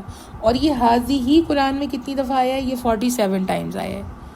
کتنی دفعہ آیا ہے، 47 ٹائمز آیا ہے۔ سیکنڈ ورڈ ہے ہاذیہی، قرآن پاک میں 47 ٹائمز آیا ہے، ٹھیک ہے۔ اس کے بعد اور اس کی اگزامپل کہ کہاں پہ موجود ہے، تو آپ جو سورہ مبارکہ 78 اور آیت نمبر 4، سورہ مبارکہ 78 آیت نمبر 4 آپ دیکھ لیں، ٹھیک ہے، اس میں مینشن ہے۔ اسی طرح سورہ مبارکہ 35 آیت نمبر 18 اس میں بھی مینشن ہے۔ اس کے بعد جو اگلا ورڈ ہے وہ ہے ذالکا، ذالکا، ذا کے اوپر کھڑا الف اور زبر دونوں، اور لکا لام کے نیچے زیر اور کاف کے اوپر زبر، ذالکا، ذالکا، یہ اگلا لفظ ہے، وہ یا یہ دور کے دونوں معنوں میں استعمال ہوتا ہے۔ دور کی چیز کے لیے دور کی چیز کے لیے دونوں معنوں میں استعمال ہوتا ہے ذالکا. جب ہم نے کسی دور کی چیز کی بات کرنی ہے تو ہم کون سا ورڈ یوز کریں گے؟ ذالکا. کہ وہ جو اس زمانے میں ایسا ہوا تو دور کی چیز ہے، اس کے لیے جب بات ہوگی تو کیا لفظ استعمال ہوگا؟ ذالکا. اور ذالکا 480 ٹائمز قرآن میں آیا ہے. 480 ٹائمز یہ ورڈ جو ہے یہ قرآن میں آیا ہے. ٹھیک ہے، 480 ٹائمز آیا ہے. ذالک الکتاب لا ریب فیہ، بالکل سٹارٹ میں بھی آیا ہے. ذالک الکتاب لا ریب فیہ، یہ وہ کتاب ہے جس میں کوئی شک نہیں. ٹھیک ہے، تو اس طرح سے یہ 480 ٹائمز قرآن پاک میں یہ ورڈ استعمال ہوا ہے. اس کے بعد آپ لوگ نوٹ ڈاؤن کر رہے ہیں؟ میری سپیڈ زیادہ تو نہیں ہے؟ اگر کوئی رہ گیا تو مجھے بتائیں. حاضی ہی کا ایکسپلین کیجیے دوبارہ سے میننگ. حاضی کا میں دوبارہ جی ٹھیک ہے، میں دوبارہ ایکسپلین کر دیتی ہوں. دیکھیں، ہم نے کل فرسٹ ورڈ ہم نے کیا ہاذا. ہاذا کا مطلب ہے یہ، اور یہ استعمال ہوتا ہے مذکر کے لیے یعنی میل کے لیے یعنی مرد کے لیے. مرد کے لیے اور کسی بھی مذکر چیز کے لیے کیا استعمال ہوگا؟ ہاذا. اور مونس کے لیے کیا استعمال ہوگا؟ فیمیل کے لیے کیا استعمال ہوگا؟ فیمیل کے لیے جو ورڈ مستعمل ہے وہ ہے حاضی ہی. حاضی ہی. نزدیک، آپ کے نزدیک، یہاں میرے نزدیک اگر کوئی مونس چیز موجود ہے یا اگر کوئی میرے نزدیک یہاں پہ کوئی لڑکی موجود ہے یا میرے نزدیک یہاں پہ کوئی عورت موجود ہے اور مجھے اس کے لیے بات کرنی ہے کہ یہ قرآن کی تلاوت کر رہی ہے یا یہ قرآن پاک اٹھا کر رکھ رہی ہے یا یہ اس وقت میرے ساتھ اس ریکارڈنگ میں مصروف ہے، تو اس کے لیے میں کون سا لفظ بولوں گی؟ حاضی ہی. حاضی ہی. ٹھیک ہے، حاضی ہی عائشہ. اس طرح سے میں بولوں گی کہ یہ عائشہ ہے جو میرے ساتھ ان کاموں میں اس وقت اس کام میں ہیلپ آؤٹ کر رہی ہے. ٹھیک ہے، لیکن اگر مجھے مرد کے لیے بولنا ہے تو حاضہ کا لفظ استعمال ہوگا. اور یہ دونوں ورڈ حاضہ اور حاضی ہی نزدیک کے لیے استعمال ہوتے ہیں، جبکہ دور کے کسی شخص کے لیے، دور کی کسی چیز کے لیے بات کرنی ہے تو قرآن پاک میں ذالکا استعمال ہوتا ہے. ذالکا. ذا پہ بھی زبر، لام کے نیچے زیر، کاف کے اوپر زبر. ٹھیک ہے، یہ مؤنث مذکر کے لیے استعمال ہوتا ہے. اور حاضی ہی جو ہے اس کو 47 ٹائمز قرآن میں یہ یوز ہوا ہے. حاضہ جو ہے وہ 226 ٹائم، حاضی ہی 47 ٹائمز، ذالکا 480 ٹائمز. اب کلیئر ہو گیا؟ جی کلیئر ہو گیا. چلیں یو آر ویلکم. اچھا، اس کے بعد آگے جو ہے وہ ہم نے دیکھنا ہے اگلا لفظ تل کا. تل کا. تے کے نیچے زیر، تے 2 نقطوں والی تے، اس کے نیچے زیر، اس کے ساتھ لام، لام پہ جزم، اور آگے کاف، کاف بغیر نقطوں والا کاف. ٹھیک ہے، تل کا. سمجھ میں آ گیا ورڈ تل کا؟ ٹھیک ہے. اچھا، یہ جو تل کا ہے یہ ان چیزوں کا ہمیں کیا فائدہ، یہ کیا فائدہ دیں گی ہمیں؟ مثلاً یہ چیزیں ہمیں یہ فائدہ دیں گی کہ جب ہم قرآن پاک کی تلاوت کر رہے ہوں گے تو ہمیں بار بار ترجمہ دیکھنا نہیں پڑے گا. یہ 500 ورڈز اگر ہم نے کر لیے تو 75% قرآن ہمیں سمجھ آ رہا ہوگا، اور جو 25% ڈفرینٹ ورڈز ہیں وہ اگلی دفعہ ہم کر لیں گے. مطلب ابھی ہم اس کو 4 منتھس میں کمپلیٹ کر لیں گے انشاءاللہ تعالیٰ، اور ہمیں 75% قرآن سمجھ میں آئے گا انشاءاللہ العزیز ان ورڈز کے بعد. اس کے بعد جب ہم انشاءاللہ العزیز دوبارہ بشرط زندگی انشاءاللہ رمضان میں شروع کریں گے نا، تو پھر ہم وہ جو 25% رہ جائے گا اس کی عربک سمجھیں گے. تو انشاءاللہ اس طرح 100% ہمیں عربی زبان پہ عبور حاصل ہو جائے گا، عربی زبان ہمیں سمجھ میں آ جائے گی. اور آپ کو پتہ ہے جنت میں زبان عربی ہے، جنت میں زبان عربی ہے. تو اگر یہ لفظ سمجھ میں آ جائیں گے، اگر یہ پورے طریقے سے ہمیں ہمارے دل تک اتر جائیں گے، ہمیں عربی تھوڑی تھوڑی بولنی آنے لگے گی، ہمیں سمجھ آنے لگے گی، تو ہم آسانی نہیں ہو جائے گی جنت میں؟ کتنا آسان ہو جائے گا بات کرنا. تو انشاءاللہ تعالیٰ انشاءاللہ. اچھا، اب تل کا. تل کا یعنی وہ. ٹھیک ہے، اور وہ جو ورڈ ہے یہ مؤنث کے لیے ہے. ذالکا دور کے مذکر کے لیے، ذالکا دور کے مذکر کے لیے، اور تل کا دور کی مؤنث کے لیے. ٹھیک ہے، اب ہم نے 4 ورڈز کر لیے. حاضہ نزدیک کے مرد کے لیے یا نزدیک کی جو مذکر چیز کے لیے، حاضی دور نزدیک کی جو ہے وہ مؤنث چیز کے لیے، اور ذالکا دور کے مذکر کے لیے، اور تل کا دور کے مؤنث کے لیے. دور کی جو مؤنث چیز ہے یا کوئی مؤنث کوئی خاتون ہے اس کے لیے کیا استعمال ہوگا؟ تل کا. اور یہ جو لفظ ہے یہ قرآن کریم میں 45 ٹائمز آیا ہے. 45 ٹائمز آیا ہے یہ ورڈ. ٹھیک ہے. اور اس کی جو ریفرنس ہے وہ سورت نمبر 134 اور آیت نمبر 2. سورت نمبر 134 اور آیت نمبر 2. ٹھیک ہے. اس کے بعد سورت نمبر 19 اور آیت نمبر 63. آیت نمبر 63. یہ میں دو آیتیں ریفرنس کے طور پہ بتا رہی ہوں تاکہ آپ کو ڈھونڈنا ہو تو آپ کو آسانی ہو جائے. اچھا اس کے بعد ہم ایک اور ورڈ کر لیتے ہیں کیونکہ 4 ورڈز میں نے کہا ہے کہ ہم نے کرنے ہیں. ہاؤلائی. ہاؤلائی. ہا یہ 2 چشمی ہے والا ہا ہے. 2 چشمی ہے والا ہا ہے. اس کے بعد واو ہے اس پہ جو ہے وہ حمزہ ہے. ٹھیک ہے. اس کے بعد لام الف لا اور حمزہ زیر ای. ہاؤلائی. اچھا ان ورڈز کی نا میں پک لے کے وہ بھی گروپ میں ڈال دیا کروں گی. ان 4 ورڈز کی پک لے کے میں وہ بھی گروپ میں ڈال دیا کروں گی تاکہ آپ کو لکھنے میں کسی قسم کا پرابلم نہ ہو, کیونکہ یہ ضروری ہے اس لیے کہ یہ نہ ہو کہ آپ اس کو اس طرح سے سمجھ نہ پائیں ورڈ کو سننے میں. تو انشاءاللہ یہ میں 5 ورڈ جو ابھی تک میں نے کرائے ہیں میں ان کی پکس ڈال دیتی ہوں گروپ میں, اور کل سے ہم ساتھ ساتھ اسی طرح اس کی کلاس سے پہلے میں کر دیا کروں گی تاکہ آپ اس کو اچھے طریقے سے انڈرسٹینڈ کر لیں. تو ہاؤلائی جو ہے یہ لوگ, کن کے لیے بولا جاتا ہے؟ یہ لوگ. یہ لوگ. ہاؤلائی یہ لوگ. یہ لفظ قرآن پاک میں 46 آیات میں آیا ہے. قرآن پاک میں یہ 46 آیات میں یہ لفظ آیا ہے. ٹھیک ہے. اور اس کے جو ریفرنس ہیں وہ سورت نمبر 15 اور آیت نمبر 68. سورہ مبارکہ 15 اینڈ آیت مبارکہ 68. اور پھر آگے سورہ مبارکہ 26 اینڈ آیت مبارکہ 54. تو یہ اس کے ریفرنس ہیں. یہ میں ابھی انشاءاللہ تعالیٰ پورا کا پورا جو ہے اس میں گروپ میں ابھی انشاءاللہ اس کے کلاس کے فوراً بعد میں اس کو ایڈ کر دیتی ہوں. اگر آپ نہیں بھی لکھ سکے تو پریشان نہیں ہو, لیکن یہ ورڈز یاد کرتے جانے. ہاذا, ہاذیہی, ذالکا, تلکا اور ہاؤلائی. یہ 5 لفظ ہمارے الحمدللہ مکمل ہو گئے ہیں. ٹھیک ہے. ہم نے کل قرآن پاک کی عظمت کو ہم پڑھ رہے تھے. ٹھیک ہے. اور قرآن پاک کی عظمت کے اوپر ہم نے جو آیات پڑھی کہ قرآن پاک لوح محفوظ میں محفوظ ہے, اس کے ہم نے پورے ریفرنس کل پڑھ لیے ہیں. اس کے بعد ہم نے اگلی جو چیز پڑھنی ہے وہ قرآن کا رسول اللہ صلی اللہ علیہ وآلہ وسلم پہ نزول. قرآن پاک کا نبی پاک صلی اللہ علیہ وآلہ وسلم پہ جو نزول ہے وہ بھی ہمیں اگر پتہ نہیں ہوگا تو ہمیں سمجھ میں بہت ساری چیزیں نہیں آئیں گی.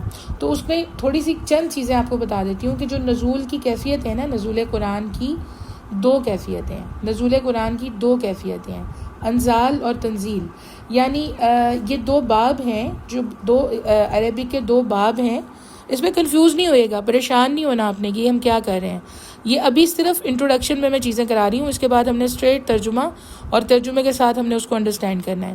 یہ میں سب کچھ اس لیے کرا رہی ہوں کہ آپ ماشاءاللہ اب اہل علم میں شمار ہو رہے ہیں. قرآن پاک اب ایک دفعہ الحمدللہ دورہ تفسیر کر چکے ہیں, تو ہمیں ایٹ لیسٹ جو بیسکس ہیں نا وہ کمپلیٹ پتہ ہوں. اور اس کے جو بار بار اگر آپ کو سننا ہے اس کو انڈرسٹینڈ کرنے کے لیے تو نور علی نور پہ آپ اس کو سن سکتے ہیں تاکہ یہ دل تک اتر جائے, آپ کو سمجھ میں آ جائے. تو اس وقت پریشان نہیں ہو جانا. ٹھیک ہے. اس کو صرف غور کرنے کی کوشش کریں کہ کیا ہے. قرآن پاک کے یعنی 2 باب ہیں, سلاسی مزید فی کے نا 2 باب ہیں عربی میں, باب افعال اور باب تفعیل. تو یہ لفظ قرآن مجید میں بکثرت استعمال ہوا ہے. کون سا لفظ استعمال ہوا ہے؟ اتارنا. اتارنا. انزل ینزل انزالا. یہ جو لفظ ہے یہ قرآن پاک میں بہت زیادہ استعمال ہوا ہے. ٹھیک ہے.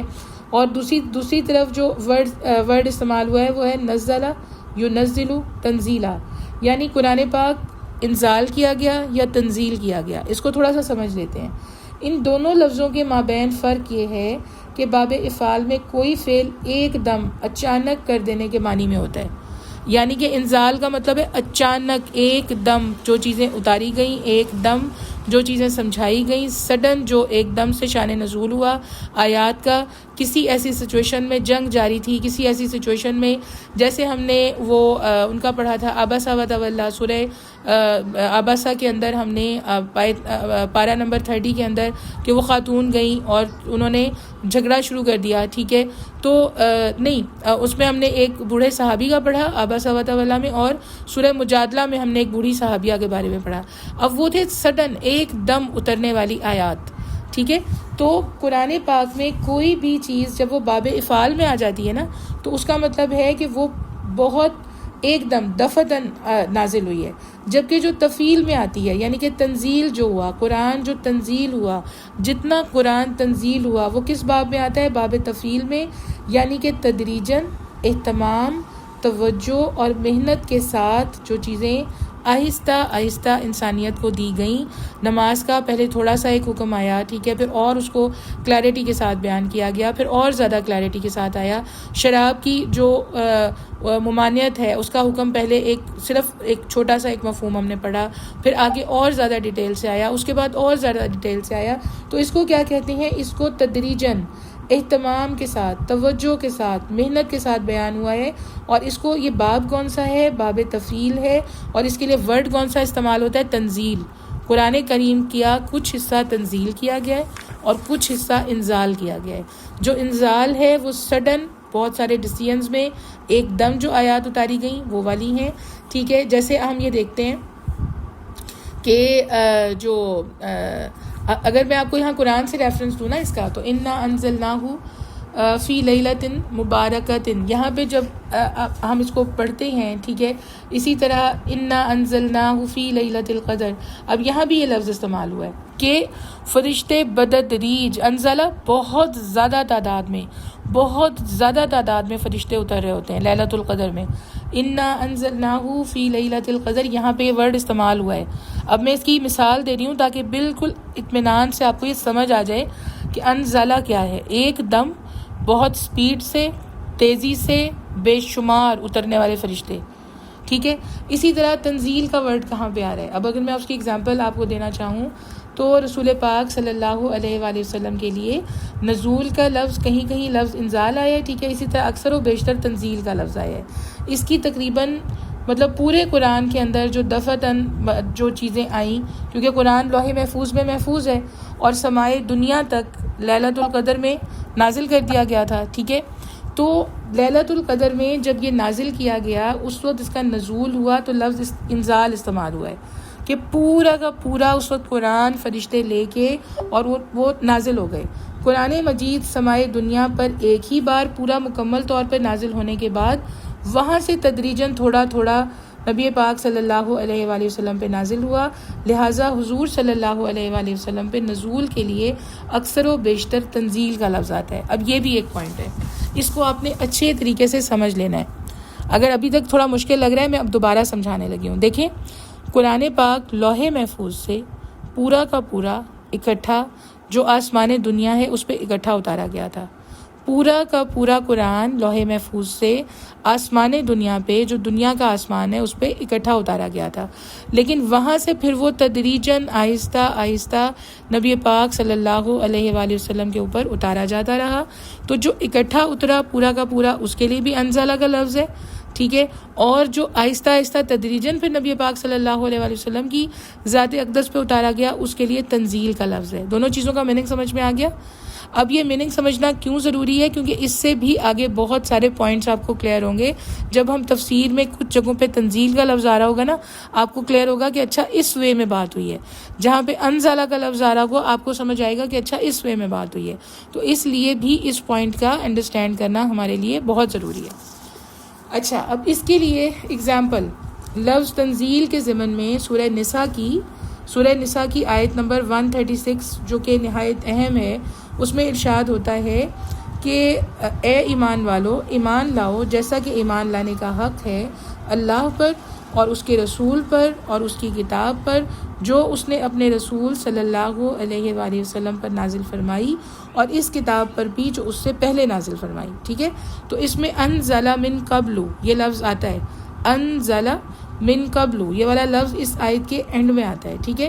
اور نزل علی رسولہ والکتابی، یہ لفظ بھی اس میں آتا ہے. نزل کا لفظ بھی آ رہا ہے، انزل کا لفظ بھی آ رہا ہے، ٹھیک ہے.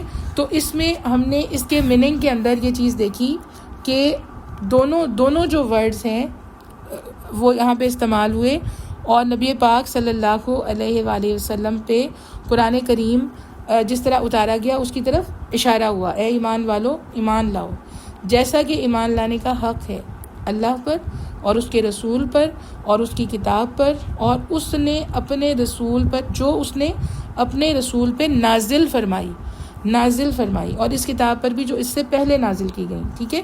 اچھا، اب حکمت تنزیل کیا ہے؟ حکمت تنزیل کیا ہے؟ اس کے اندر حکمت کیا ہے؟ تدریجاً قرآن کو اتارنے کے اندر حکمت کیا ہے؟ آہستہ آہستہ قرآن کو اتارنے کے اندر حکمت کیا ہے؟ بس اس پوائنٹ کو سمجھتے ہیں اور اس کے بعد ہم چھوٹی سی دعا کر لیتے ہیں. حکمت تنزیل یہ ہے، آہستہ آہستہ قرآن کو اتارنے کی دو حکمتیں بیان ہوئی ہیں قرآن مجید میں. اس کی دو حکمتیں بیان ہوئی ہیں کہ اس کو آہستہ آہستہ کیوں اتارا گیا. ایک حکمت یہ ہے کہ لوگ شاید اس کا تحمل نہ کر سکتے، کیونکہ لوگوں کے اندر تحمل کی خاطر تھوڑا تھوڑا کر کے نازل کیا گیا تاکہ وہ اس کو اچھے طریقے سے سمجھ سکیں، اس پہ غور کر سکیں، اس کو حرز جاں بنا سکیں، یعنی اپنی زندگی کا حصہ بنا سکیں، اور اسی کے مطابق ان کے ذہن و فکر کی سطح بلند ہو. اور یہ حکمت سورہ بنی اسرائیل کی آیت نمبر 106 میں بیان کی گئی ہے، جس کا ترجمہ یہ ہے کہ ہم نے قرآن کو ٹکڑوں میں منقسم کر دیا تاکہ آپ تھوڑا تھوڑا کر کے وقفے سے لوگوں کو سناتے رہیں، اور ہم نے اسے بتدریج اتارا، ٹھیک ہے. ایک حکمت یہ ہے جو سورہ بنی اسرائیل کے اندر آیت نمبر 106 میں بتائی جا رہی ہے کہ ہم نے قرآن کو ٹکڑوں میں تقسیم کر دیا آپ پر تھوڑا تھوڑا کر کے وقفے سے لوگ، تاکہ آپ صلی اللہ علیہ وآلہ وسلم تھوڑا تھوڑا کر کے اور وقفے سے لوگوں کو سناتے رہیں، اور ہم نے اس کو بددریج اتارا. اب دوسری حکمت کیا ہے؟ اس حکمت کو سمجھنے کے لیے پہلے اس حکمت کو سمجھنے کے لیے ایک پوائنٹ کو سمجھیں، اس پہ آپ غور کریں ذرا. اس حکمت کو سمجھنے کے لیے بارش کی مثال ملاحظہ کیجیے کہ بارش اگر ایک دم بہت موسلا دھار ہو تو اس میں وہ برکت نہیں رہتی نا. بہت موسلا دھار طوفانی بارش، کلاؤڈ برسٹ ہو جائے تو ہم تو یہاں پہ وہ سسٹم ہی نہیں ہے ہمارے پاس کہ ہم اس کو برداشت کر لیں. سیلاب آ جاتے ہیں، ٹھیک ہے، تباہی ہو جاتی ہے، بہت ساری چیزیں اس میں جو ہے وہ نقصان پہنچ سکتا ہے. تو یہ قرآن کریم ہے، جو پہاڑ پہ نازل ہوتا تو وہ ریزہ ہو جاتا. تو جو انسان کے دل ہیں، یہ جو معاشرے ہیں، اس کے اندر اس کو بتدریج اتارنے کا مقصد یہ تھا کہ تھوڑا تھوڑا ہر پوائنٹ آہستہ انسانیت سمجھتی جائے اور اس پہ عمل کرنا ان کے لیے آسان ہو جائے، اور ان کو ایک دم کوئی چیز ایسی محسوس نہ ہو کہ آدھے پہ عمل کر لیں آدھے کو چھوڑ دیں، اور ان کے دلوں تک قرآن کریم کی جو نعمت ہے وہ پوری طرح دل تک جذب ہو جائے. تو پہلی حکمت یہ تھی، ٹھیک ہے. اسی طرح اب آپ اسی کا دوسرا فیکٹر دیکھیں کہ جب قرآن کریم کسی کے اندر آہستہ اترتا ہے، آہستہ ایسے جیسے بارش کا پانی، جو پاک پانی ہے، وہ تھوڑا جب زمین پہ گر رہا ہوتا ہے، ساتھ وہ اس پہ جذب ہو رہا ہوتا ہے، تو اس سے زمین میں کیا ہوتا ہے؟ پھول کھلتے ہیں. اس سے زمین میں کیا ہوتا ہے کہ زرخیز ہو جاتی ہے. اس سے زمین میں کیا ہوتا ہے کہ جو بیج بوئے گئے وہ پورے کے پورے اگتے ہیں، بڑی بہترین طریقے سے وہ اپنی پوری فصل اگا لیتی ہے زمین. تو سیم تھنگ وتھ قرآن کہ جب آہستہ انسان کے دل میں اترتا گیا، تدریجاً تھوڑا نازل ہوتا رہا، تو اس سے دل بدل گئے لوگوں کے. اس سے اب دیکھیں ہم ابھی ماشاءاللہ الحمدللہ ہماری کتنی کلاسز ہو چکی ہیں، لیکن ہم ابھی انٹروڈکشن آف قرآن پہ رکے ہوئے ہیں، کیونکہ یہ اتنی عظیم کتاب ہے کہ اگر ہمیں سارے فیکٹر سمجھ میں نہیں آئے نا، اگر ہمیں ساری چیزیں سمجھ میں نہیں آئیں تو ہم اس کا حق ادا نہیں کر پائیں گے. اسی طرح، اور ہم مسلم گھروں میں پیدا ہوئے ہیں، ہماری نسلیں ماشاءاللہ الحمدللہ مسلمان ہیں، ٹھیک ہے. ہمارے کانوں میں اذان ہوتے ہی ہم نے سنی تھی، اور اس کے بعد قرآن ہمارے کانوں میں جاتا رہا ہے. عمل کرتے ہوئے لوگوں کو ہم دیکھتے رہے ہیں. پھر بھی اس کو صحیح طریقے سے سمجھنا کتنا وقت ہم کوششیں کر رہے ہیں لگانے کی. تو جو بالکل نئے لوگ تھے، جن کو بالکل ہی نہیں پتا تھا، جن کو بالکل ہی نہیں اویئر ہی نہیں تھے وہ اس چیز سے، ان کے لیے قرآن کو تدریجاً نازل کیا جانا کتنا ضروری تھا، ٹھیک ہے. اس لیے یہ تدریجاً نازل ہوا. اور اسی کے اوپر سورہ فرقان کے اندر جو مشرکین ہیں، منکرین ہیں، ان کے اعتراض کا جو وہ اعتراض کیا کرتے تھے کہ سارا جو ہے وہ ان پہ اکٹھا نازل ہو جاتا، تو اس چیز کا جواب قرآن کریم خود دے رہا ہے کہ جو منکرین ہیں وہ کہتے ہیں کہ اس یعنی نبی پاک صلی اللہ علیہ وآلہ وسلم پر سارا قرآن ایک ہی وقت میں کیوں نہ اتارا گیا. ہاں ایسا اس لیے کیا گیا ہے کہ ہم اس کو اچھی طرح آپ صلی اللہ علیہ وآلہ وسلم کو ذہن نشین کراتے رہیں، اور اس کو ہم نے بغرض ترتیل تھوڑا تھوڑا کر کے اتارا ہے. ترتیل یعنی کہ پورا کا پورا آہستہ آہستہ تلاوت سمجھ میں آ جائے، آہستہ آہستہ اس کی کیفیت سمجھ میں آ جائے، آہستہ آہستہ اس حکم پہ عمل کرنا سمجھ میں آ جائے اور اس پہ عمل آسان ہو جائے. تو یہ دونوں چیزوں کا ڈفرنس ہوپ فلی آپ کو سمجھ آ گیا ہوگا انشاءاللہ. ابھی اس پہ کچھ پوائنٹس باقی ہیں لیکن ٹائم ہمارا ختم ہو رہا ہے، ٹھیک ہے. حکمت تنزیل کے ابھی کچھ پوائنٹس باقی ہیں. اس کے بعد ہمارا صرف جو قرآن کی حفاظت ہے اس کو ہم نے انڈرسٹینڈ کرنا ہے، اور پھر ہم انشاءاللہ العزیز سٹارٹ کر دیں گے قرآن کی لینگویج پہ بات. اور تھوڑی سی جیسے ہی وہ بات کمپلیٹ ہوگی، اس کی بیسکس تھوڑی سی ہمیں سمجھ آئیں گی، تو دوبارہ انشاءاللہ العزیز سٹارٹ کر دیں گے دورہ تفسیر انشاءاللہ. لیکن اس دفعہ بنیاد میں کوشش کر رہی ہوں اللہ تعالیٰ اس میں ہماری مدد کرے کہ اتنی مضبوط بنیاد کے ساتھ ہم سٹارٹ کریں کہ ہم خود اس کے جیسے جیسے تلاوت ہم کر رہے ہو نا ہمیں خود سمجھ میں آ رہا ہو اور ہمارے دلوں تک اتر رہا ہو انشاءاللہ العزیز. یہاں پہ آپ کا کوئی کویشچن ہے؟ جی کسی کا کوئی کویشچن ہے یہاں پہ؟ چلیں ٹھیک ہے، نو پرابلم. تو آ کر لیتے ہیں چھوٹی سی. اللہم صلی علی محمد وعلی آل محمد کما صلیت علی ابراہیم وعلی آل ابراہیم انک حمید مجید. اللہم بارک علی محمد وعلی آل محمد کما بارکت علی ابراہیم وعلی آل ابراہیم انک حمید مجید. یا اللہ رب العزت، یا اللہ رب العزت، یا اللہ رب العزت، یا رب رحمان الرحیم، یا رب غفور الرحیم. یا اللہ ہماری ان چھوٹی چھوٹی کوششوں کو اپنی رحمت سے قبول کر لیجئے. میرے پیارے اللہ، قرآن کے لیے جو ہماری چھوٹی چھوٹی کوششیں ہیں یا اللہ ان کو اپنی رحمت سے قبول کر لیجئے. میرے پیارے پروردگار، اس وقت میری جتنی بہنیں میرے ساتھ اس کلاس میں ہیں یا اللہ اس قرآن کو پڑھنے کی، اس قرآن کو سمجھنے کی برکت سے میرے اللہ ان کے دلوں میں جو بھی جائز خواہشات ہیں، میرے دل میں، میری بہنوں کے دل میں جو بھی جائز خواہشات ہیں یا رب ان کو پورا کر دیجئے. اللہ پاک اس قرآن کو پڑھنے کی برکت سے ہمارے گھروں میں جو بھی مسائل ہیں میرے پیارے رب ان کو حل فرما دیجئے. یا اللہ جو بھی بیمار ہیں ان کو شفا عطا فرما دیجئے. اور یا اللہ پاک اس قرآن کو یا اللہ ہماری آخرت کے لیے، یا اللہ ان کوششوں کو ہماری آخرت کے لیے محفوظ کر لیجئے، قبول کر لیجئے. اور میرے اللہ اس قرآن کی برکت سے ہمارا موت کا ذائقہ بہت پیارا ہو جائے. یا اللہ ہماری قبر بہت پیاری ہو جائے. یا اللہ ہمارا حشر کا دن بہت پیارا ہو جائے. یا اللہ آپ سے ملاقات بہت پیاری ہو جائے. یا اللہ ہماری جنتیں بہت پیاری ہو جائیں. میرے اللہ جنت الفردوس میں نبی پاک صلی اللہ علیہ وآلہ وسلم کے پڑوس میں گھر عطا فرما دیجئے. اور اس گھر میں یا رب، اس گھر میں میرے اللہ ہمیں اس حال میں داخل کیجیے گا یا رب کہ آپ بھی راضی ہوں، آپ کے حبیب بھی راضی ہوں، یا اللہ ہمارے والدین بھی راضی ہوں. اور یا اللہ یہ فیصلہ جنت الفردوس کا، یہ فیصلہ نبی پاک صلی اللہ علیہ وآلہ وسلم کے پڑوس میں گھر کا فیصلہ میرے اللہ میرے والدین کے لیے، ہم سب کے والدین کے لیے، والدین کے والدین کے لیے، یا رب ہمارے شوہر کے لیے، اللہ ہمارے بہن بھائیوں کے لیے، یا رب ہماری اولادوں کے لیے، اولادوں کی اولادوں کے لیے، اور یا اللہ ہمارے جتنے بزرگ اس دنیا سے گئے ان سب کے لیے فرما دیجئے. یا اللہ جتنے اساتذہ اس دنیا سے گئے ان سب کے لیے فرما دیجئے. یا اللہ جنہوں نے کسی بھی جگہ پہ دین سکھایا ان سب کے لیے فرما دیجئے. آمین آمین یا رب العالمین، آمین یا رب العالمین. اللہم صلی علی محمد وعلی آل محمد کما صلیت علی ابراہیم وعلی آل ابراہیم انک حمید مجید. اللہم بارک علی محمد وعلی آل محمد کما بارکت علی ابراہیم وعلی آل ابراہیم انک حمید مجید.